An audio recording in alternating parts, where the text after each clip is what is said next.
Good to see your nice smiling faces. I'm Chris Shaffer. I'm the Senior Associate Dean for External Relations, and it's my team that pulls together a reunion for all of you, so I'm just delighted to see so many of you here. And we started doing this event, I guess it was, I'm trying to remember how many years ago that we started this. I guess this is our 6th year, actually. It's our 6th year of pulling together this event for Alumnae, and we've been doing more and more work to support the women's community, Sloan women's community. In fact, last year did our first women's conference in New York that was wildly successful. Driven by Kathleen Kalel, who's here in the front. And we're planning to do our second conference a year from this fall, so we're sort of on an every other year cycle of these conferences. It will again be in New York City, so we're very excited about that, and just in the very beginning stages of planning that. We've also gotten much, much more involved with swim here on campus and have a much closer partnership with that group. When I first arrived 7 years ago, really weren't partnering with the group at all, and now we have a much tighter relationship, which we feel great about. And it's just, has always been an incredibly vibrant group on campus, but really just not such a tight partnership. So it's nice to have that relationship that we have now. So it is really my distinct pleasure to introduce to you Sarah O'Malley, who is an MBA 2019. And she's going to talk to you a little bit about the swim and the activities on campus, and then introduce our speaker to you this morning. So, Sarah.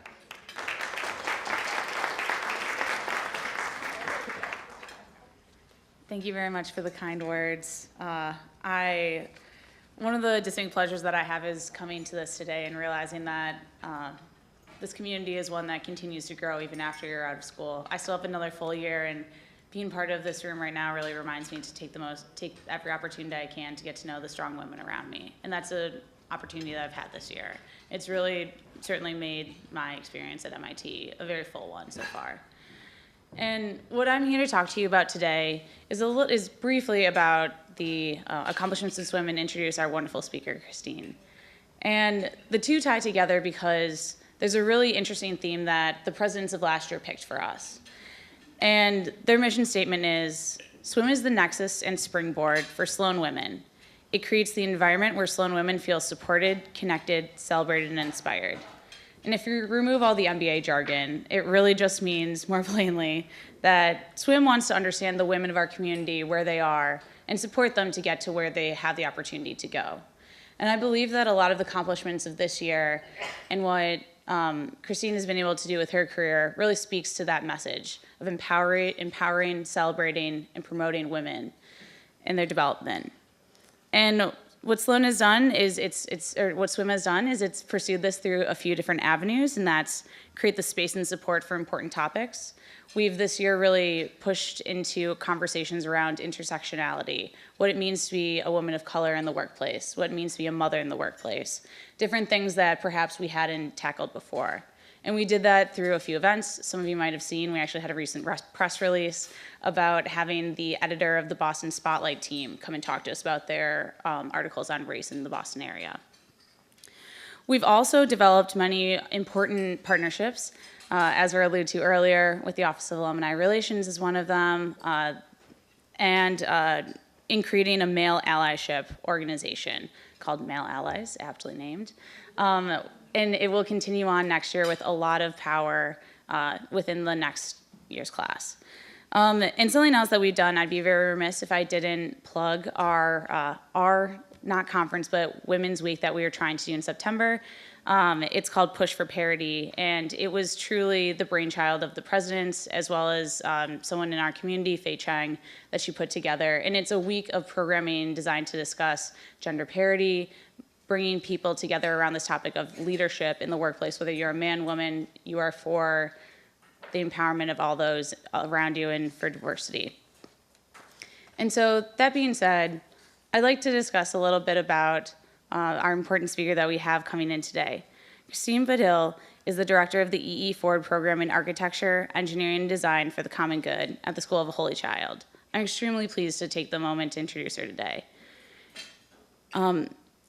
The School of the Holy Child is an all-girls Catholic independent college preparatory school in Rye, New York. And she has had the opportunity to design and teach the school's 2-year STEAM program that allows students to make interdisciplinary connections and explore subjects not typically taught in secondary school level. And I know for all of you thinking here at this technical institution, what a gift it was to be able to be here and have that as part of your story being at Sloan. And beginning in July 2018, Kristine will also serve as the Director of Curriculum and Instruction for Engineering Tomorrow. She will lead educational activities in engineering for 9th through 12th grade high school students in the greater New York City area, primarily in the Archdiocese of New York. Kristine has received her BS in Electrical Engineering from Yale University and an MS in Management and Electrical Engineering from MIT as a participant in the Leaders for Manufacturing program. I'd like to ask you all to join with me today to welcome her to speak.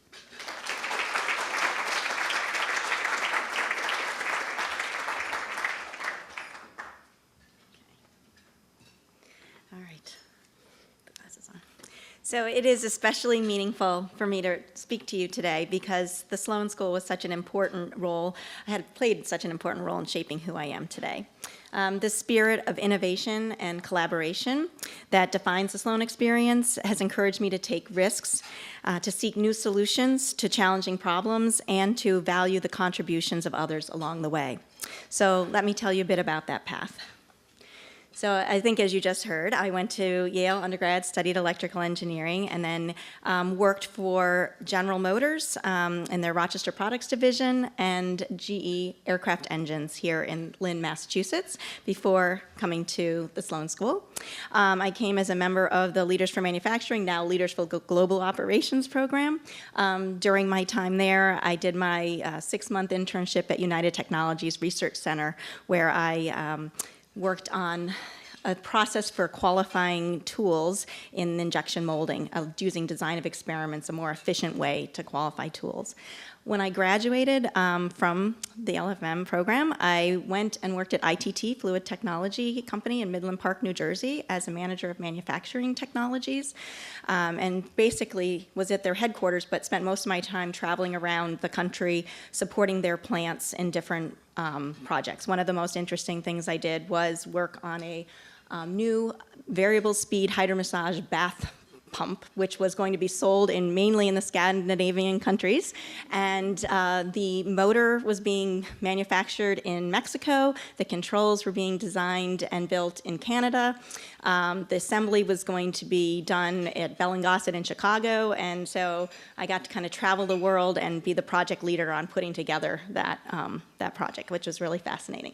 But I had always wanted to be a doctor and became an engineer along the way. So I then moved to Haemonetics Corporation in Braintree, Mass, and got to spend most of the rest of my career before teaching in medical devices. So I worked at Haemonetics. I was their director of staffing. I hired all of the professional level jobs. I was their kind of the screening person before they would go and meet with the hiring manager. And I also was the director of business development. So with any new technologies or companies that we were going to be acquiring, I was involved on those teams. When the CEO of Haemonetics, and also just background on that was, it was back in 1994 that I was there, and telecommuting was not really as big as it is now. In fact, to work from home, I had a dial-up connection, which many of you probably don't even know what that is. So my boss knew that I was based in the New York area, that's where my family was, but this company was in Boston. So before I had children, I would just come up and spend the week in Boston working. But once my son was born, he let me telecommute from New York, and I only came up 3 days every other week. So it was really a great risk that he took, and I'm forever grateful for him for doing that. So when he left Haemonetics, he decided to set up a business to invest in medical devices. So I joined him and a team of like 6 people and spent about 12 years working with him in private equity and looking and identifying companies. So working from home, but then traveling to meet with CEOs and go to conferences on orthopedics and cardiovascular surgery. So I really got to blend my interest in medicine and engineering, and it was a great career. But at this point, he retired again from that business, and my kids were in middle school and high school, and I decided that I wanted to take a little bit more time to be at home with them. So Jack is up there now. He's 21, and he is going to be a senior at Lehigh, and my daughter's graduating high school next week and going to Wake Forest in the fall. So I decided maybe I should go into teaching. And teaching was really something that was in my blood. My mother was a Spanish teacher. My grandfather was a high school principal, an English teacher. I always loved learning. So, and along the way with my kids, I'd been involved with PTAs, I'd been Sunday school teacher, I had been soccer manager, Girl Scout troop leader. So I think that my experience doing all of those different things really led to me having a lot of empathy for my students and their families, and kind of education seemed like a natural pathway for me to go into. So let's see, anything else? All right. So here we go. This is where I am now. I was talking about, let's just say, share experience. I wanted to say, too, a few things about the Sloan experience. That the skills that I developed at Sloan, as some of you are still in the classes now, the ability to analyze products and businesses, both qualitatively and quantitatively, and the understanding of how to integrate many different ideas to build a common solution really helped me earn respect in every role that I had. And in fact, just the confidence that I developed here allowed me to be very effective in many rooms where I was the only woman and often much younger than my colleagues. So I think, you really gain a lot from this experience. All right. So another thing about taking risks, and kind of as you can see, my path was very different. I went back, I got my teacher certification to teach math, and since I was so involved in my kids' schools, the superintendent of the schools said, oh, we need a math teacher mid-year, can you come in and teach, algebra and geometry? And I said, that's not a problem, come in and do it. And I probably could have stayed in that school system and continued to teach there, but a friend of mine said, oh, you should really go and interview for this math position at Holy Child. It's the next town over, it's all girls, and she said, just go and see about it. So I decided to take the opportunity, and I went, and the woman was reviewing my resume for a math teacher, and she said, oh my goodness, we just got a grant to develop an engineering program, and would you come and teach some math classes, but then also be the director and develop our engineering program. So I would encourage you all to take those chances, take risks. Whenever anybody gives you an opportunity to meet somebody, do that, because you never know where it's going to lead. All right, so basically, I was fortunate to find a school that's very committed to STEAM education, okay, which I'm sure many of you in this room know, but it includes the A there is for arts and architecture, as well as the technology and the engineering and mathematics and science. So we think that the arts is important because it really drives, it's the key to the creativity that really is necessary for developing new products and industries, and it allows us, we promote the opportunities to engage in the study of design principles. Let's see what else. Okay. In teaching our students to truly observe the world around them and to think critically about products and spaces and to communicate their ideas for improvements, we are preparing our students to be future change agents and honoring the mission of our founder, Cornelia Conley, to educate women of conscience and action. We encourage them to identify and complete design projects that will improve some aspect of the community experience, either on the Holy Child campus itself or in the surrounding communities. We believe that the opportunities to tackle real-world issues allows them to make interdisciplinary connections not typically taught at the secondary school level, and to be inspired and prepared for advanced study in fields often dominated by men, and to develop the confidence needed to successfully pursue their dreams. And here you can see just a few types of activities that they're involved in. On the left, we went and visited Smart Design in Manhattan, where they learned about this company's process for coming up with new design solutions, and then the girls did a workshop and practiced that. In the middle is our design center where the classes are held, and we've got, it's kind of hard to see, but we've got laser cutters and 3D printers and circuit kits that the students get to experiment with. And then they've got some older students here that are actually teaching, running a workshop for younger students in the building and teaching them how to use Tinkercad and use the 3D printer. And on the right, we get involved as well with Habitat for Humanity, not just to do community service, but they learn a bit about reading architectural plans and connecting what they're learning in the classroom to actually building real homes. So Basically, through a combination of coursework, design labs, guest speakers, field trips, entrepreneur panels, and design competitions, we nurture innovation so critical to the success of our economy. This slide shows the current course offerings and clubs in computer science and engineering that I brought to Holy Child during my 5-year tenure. So we do have, in the last couple of years, added Intro to Computer Science, AP Computer Science Principles, a coding club, and then in our engineering, we have the 2-year signature EE4 program. We have a new course we taught this year for a 1-year community-based engineering design that gave girls kind of an opportunity to learn about the engineering design process and to use the tools in the design studio. And then we have a design club as well. So girls don't have to be enrolled in a particular class. They can come once a week and learn how to use the technologies. And shown here is just a sampling of our guest speakers and field trips. So while at Sloan, you are often reminded of the importance of developing networks, and I can't agree more how valuable it is to be able to call upon others for advice and access. The ability to find people with common interests in motivating young women to pursue STEAM careers has been a key component to the success of our program. Allowing students to hear directly from women who are practicing architects and engineers and visit their work environments has allowed our students to envision themselves in these professions. So I was saying to some of the women here, I grew up in Rochester, New York, where at the time I was growing up, Eastman Kodak and Xerox and Bausch and Lomb were all headquartered there, and you were surrounded by people who were engineers, women as well as men. My father was a chemical engineer, worked at Kodak. So in seeing yourself as an engineer was something that was really visible to you. In the New York area, many of my students' parents are lawyers or doctors or work in finance, and they don't even know what an engineer is or does. So I've had, many parents say to me, well, until this program came about, my daughter would have never even thought about engineering. And I have several students that have graduated, have gone on. The first class will be graduating next year from college, but are pursuing engineering in college, which is really exciting. This particular picture on the left is Ona Burleson. She has an engineering degree from USC, and she has worked at PepsiCo and Kraft and is a very dynamic speaker. She's traveled the world with her different projects, and so the girls, just find it fascinating to hear from people, their life stories. On the top here is one of their first trips we take in their junior year. We go to a pilot production plant in White Plains, the Dannon's pilot plant, and they learn a little bit about the cycle of developing products. They hear from R&D engineers, they get to see the pilot production, they learn, the scale in a regular manufacturing plant is like, 10 times the size of the pilot production plant, but they get a little exposure to that. They learn about packaging engineering. So, and then down at the bottom are a series of other field trips that we take.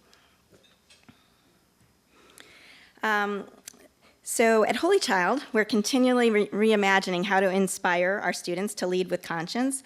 This year alone, we added that course, Community-Based Engineering Design, and a West Coast innovation tour during spring break, where we visited West Coast universities and companies that nurture creativity and perseverance in their students and employees. We toured Stanford and Santa Clara universities and visited several companies, including Google, Apple, IDEO, and Salesforce.com. Also not pictured here, we went to a company, Zoom Pizza, which was probably one of their favorite trips. It's a new company that actually uses robots to make pizza. And they have a patent, the trucks that deliver, you can't go to the shop, they deliver the pizza, but the trucks, they bake it on the way, and they have a patent on doing that, so.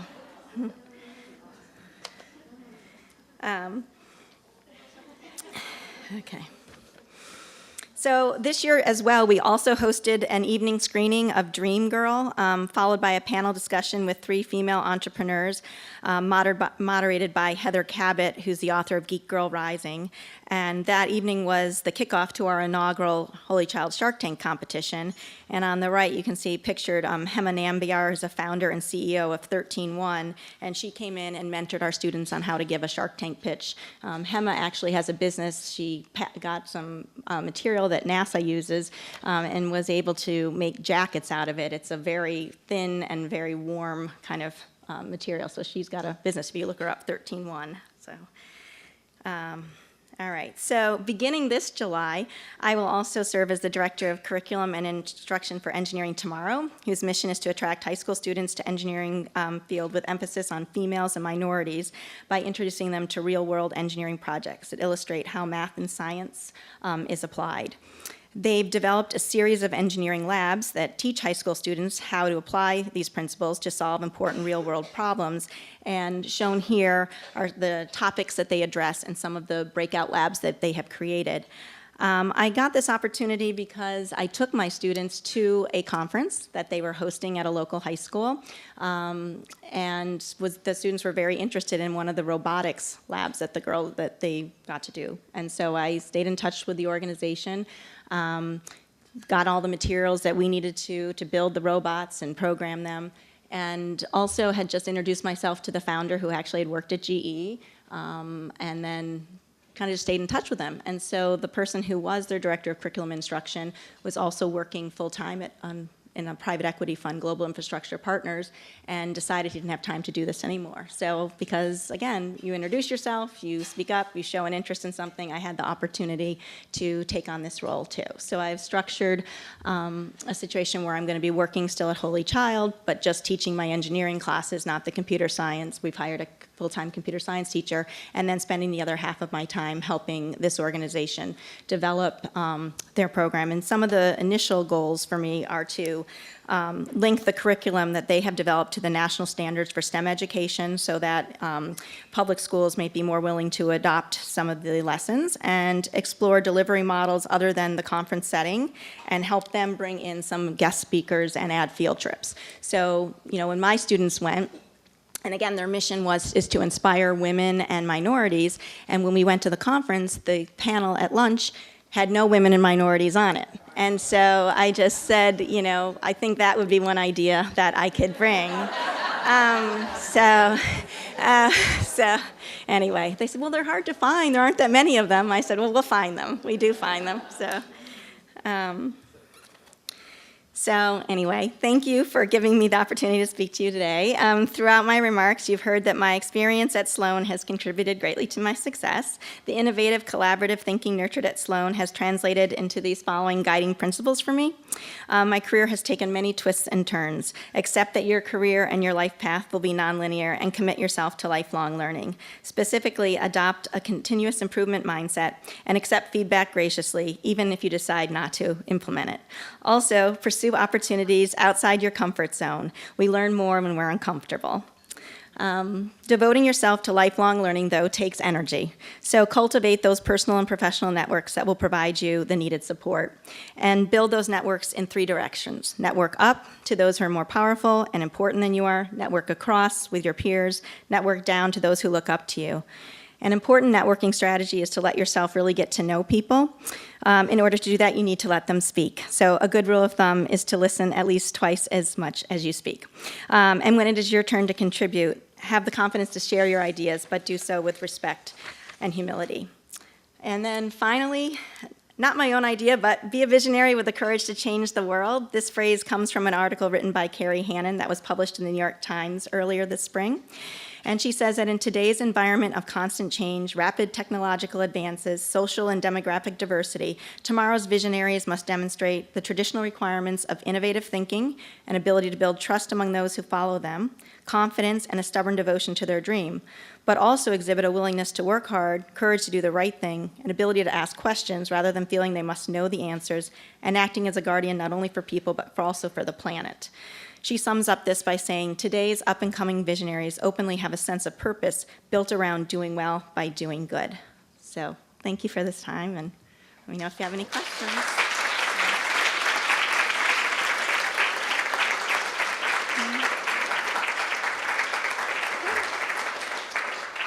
So I don't know if anybody has any questions. I have a question. The organization that you're going to be working with starting in July, Yes. Is that national? Is it regional? It's very interesting. It's right now one man who was a senior executive at GE and happened to study engineering, but was kind of a self-made person. He had to make his own way financially. So he's now managing director at Global Infrastructure Partners, and this is kind of his effort as an individual person that started to this plan.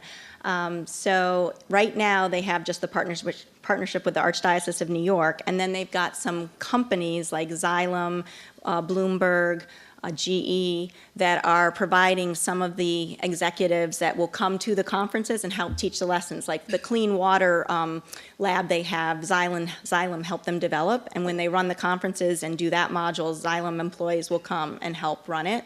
So the plan is, initially I just thought I was taking over from the director of curriculum who was too busy with his other work. He's a PhD from Cornell, and he developed a lot of the different labs. He's got one on catapults, as you saw, different ideas, was to help make them more teachable, add ideas like bringing in the female speaker. But then as the years gone on, now the Archdiocese of Newark and the Archdiocese of DC are interested in having these programs come out to them. And then GE is now moving to Boston, and they're interested in bringing these lessons to the public schools of Boston, which is why now I'm on the hook to figure out how to tie this curriculum to the national standards, STEM standards, because the public schools need to have that linkage before they implement it.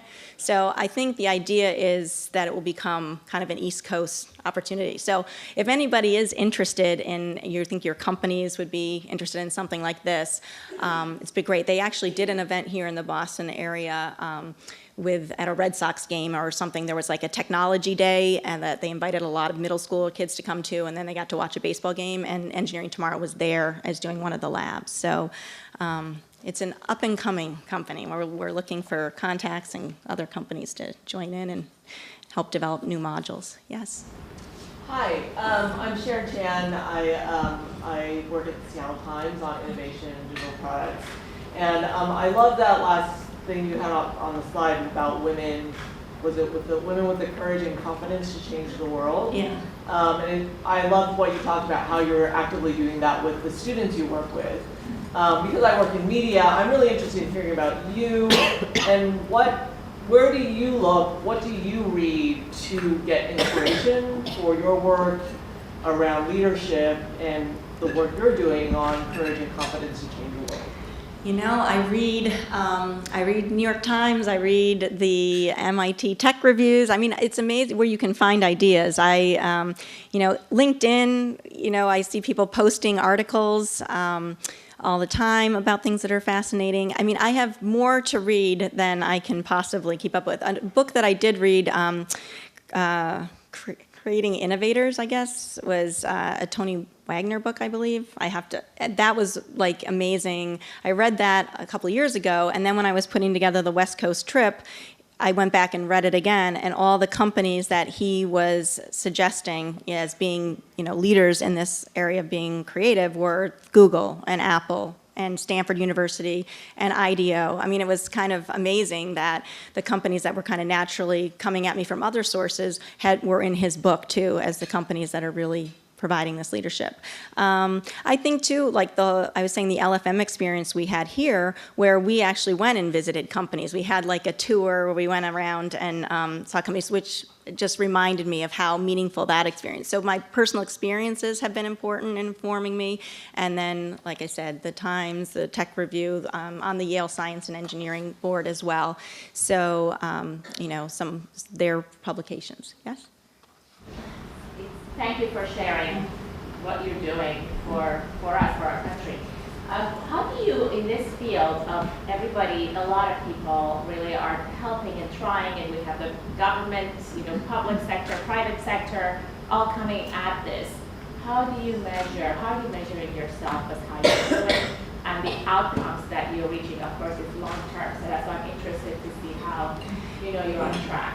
So for me, what I'm trying to do, and again, my first class will be graduating from college next year, and I'm trying to keep in touch with them. Actually, I'm connected with all of them on Facebook, all the graduates, and trying to keep track of, are they graduating with a degree in a STEM career? What is their career going to be? And I know Engineering Tomorrow as well is trying to keep statistics where they're doing surveys before they offer these workshops, and then afterwards asking if it's influenced kids' thoughts that they might pursue engineering, and they're also going to try to track some information transformation of kids that enroll in engineering. I think that, I always tell my students, because I don't want them to feel, some decide they don't want to do engineering, and I say, that's okay. I won't feel bad, but I said, any job today is there's so much technology, and everywhere that you go, to be creative, to look for new solutions. It can be in marketing, it can be in sales. I mean, there are so many ways that we need to improve what's going on in industry. So I think that what I want them to all leave feeling that they can do is they can identify a problem and figure out, create solutions, try things, not be worried about failing, and invent things. A lot of these, they're very interested. A lot of the entrepreneurs are focusing on these social problems now, and third world countries. And I think that we spend a lot of time talking about that. There's Billions in Change, which is they have a fabulous program. The gentleman who created the 5-Hour Energy drink has committed to giving back a huge amount of his wealth to developing solutions for third world countries around water, clean water, and healthcare. And he's got some great curriculum. That's one place I look for inspiration. So I don't know. Any other questions? Yes. You also served underserved, underprivileged communities. So the Archdiocese work that I will be doing with Engineering Tomorrow does, because there's a whole range of Catholic schools that in different economics. My particular school, Holy Child, does have several students that are there on scholarship that are served. But I think this Engineering Tomorrow's focus will be making sure that we're giving access to these kinds of programs, places that wouldn't normally see it. They have a partnership with Manhattan College, which is very interested in helping these kids who don't normally have access to these programs. Mm-hmm.